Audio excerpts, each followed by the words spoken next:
अगला कौन है हो? वज्र गुणन। वज्र गुणन विधि को बनाने के लिए सबसे पहले हमको क्या चाहिए? फॉर्मूला याद होना चाहिए। अगर फॉर्मूला याद नहीं रहेगा तो संभव ही नहीं है कि वज्र गुणन को सोल्व कर। ठीक है, इसलिए फॉर्मूला याद होना। फॉर्मूला को याद करना बड़ा क्रिटिकल है, लेकिन उसको थोड़ा सा साधारण हम कर देते हैं, तू लोग याद। ठीक है, अब देखो इसमें गुणांक को देखना बहुत जरूरी है कि पहला के गुणांक किसको क्या मानेंगे? A1। क्या मानेंगे? A1। A1 बराबर कितना? 8। B1 बराबर 5 और C1 बराबर कितना? C1 बराबर 9 की -9। C1 बराबर 9 की -9। इधर चलाएगा तो माइनस। वैसे ही A2 बराबर 3, B2 बराबर, B2 को मत खोलना, C2 बराबर।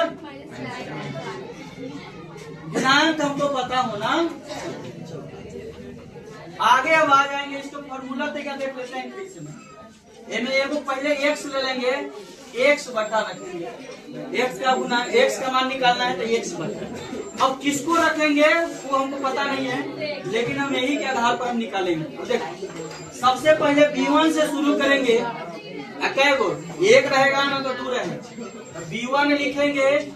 B1 जब हो गया तो C का कौन लाएंगे? 2 लाएंगे। C का 2 लाएंगे। अब B1 खत्म हो गया तो किसको लाएंगे? B2 को लाएंगे। और C2 खत्म तो C1 को उठाएंगे। C1 को उठा लिए। समझ में आया? उसके बाद अब Y की बारी है, तो B वाला तो खत्म, अगला कौन आएगा? C1। तो C1 को उठाएंगे और किसको पटकेंगे? A1, A2 को ना। अब B, C तो यहाँ पे खत्म, C1 लिए तो कब D है? नहीं है, तो उसके बाद कौन आएगा? A आएगा। A ले लिए है तो 2 को लाएंगे, और C1 ले लिए तो C2 को लाएंगे, और उसके साथ किसको लाएंगे? A1 को। 2 खत्म, 3 तो है नहीं, तो 1 को लाएंगे। उसके बाद 1 रखेंगे, क्या किसी का कांस्टेंट वाला वैल्यू है ना। यहाँ पे तो y क्या था? कांस्टेंट था ही नहीं, यो कांस्टेंट नहीं था, लेकिन C कांस्टेंट होता है, इसलिए 1 बटे। अब देखो C खत्म तो D है, A 2 खत्म है तो 2 के बाद 3 है नहीं। A1 लाएंगे, साथ में किसको लगाएंगे? B2 को लगाएंगे, और -A1 खत्म तो A2 को लाएंगे, और साथ में किसको सटाएंगे? तो B2 हो गया है, B2 हो गया ना। B1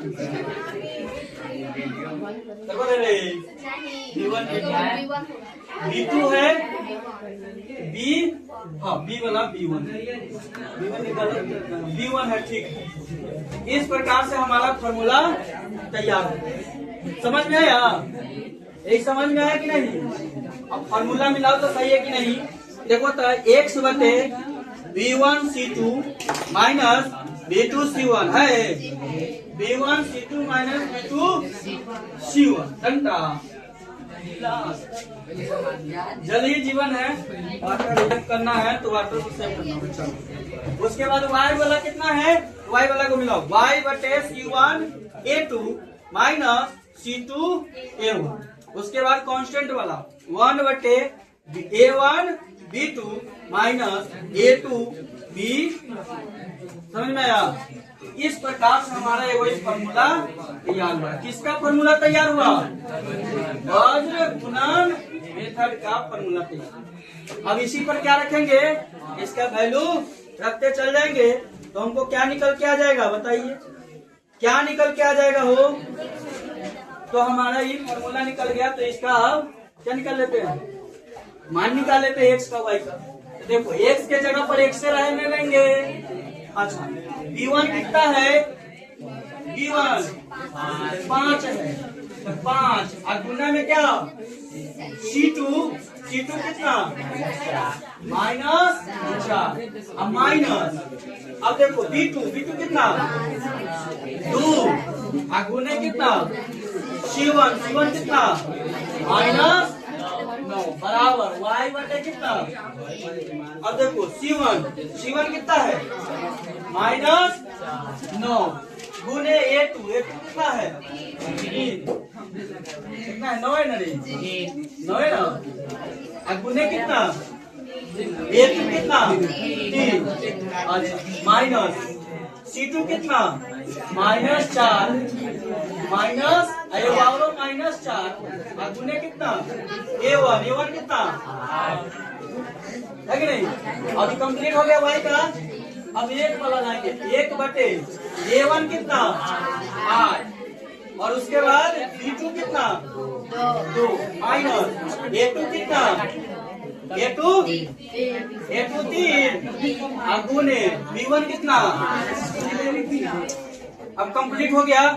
अब x बटे कितना हो जाएगा बताओ -4 पंचे 20 अब माइनस प्लस 9 दूनी 18 बराबर y बटे 9 तिया 27 माइनस में माइनस प्लस 8 चौके बराबर 1 बटे 8 दूनी अब 5 तिया कितना कंप्लीट।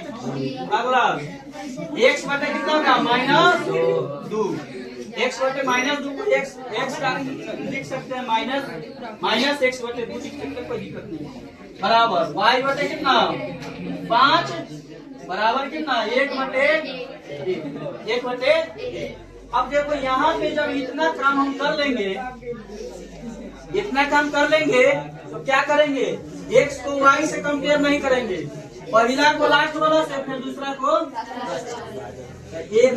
-x बटे 2 बराबर कितना 1 बटे यहाँ से निकलेगा x का वैल्यू बराबर है और y बटे 5 बराबर 1 बटे यहाँ पे कितना आएगा -x बराबर 2 x बराबर कितना माइनस अच्छा y बराबर कितना आएगा देखो तो x का वैल्यू -2 और y का वैल्यू यही आया था प्रतिस्थापन और विलोपन से यही आया था।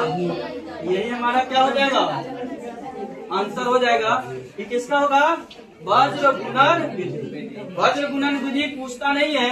अगर दिन खराब हो लक खराब हो एग्जाम टाइट हो एग्जामिनर के मन कुछ और हो तो पूछ सकता है।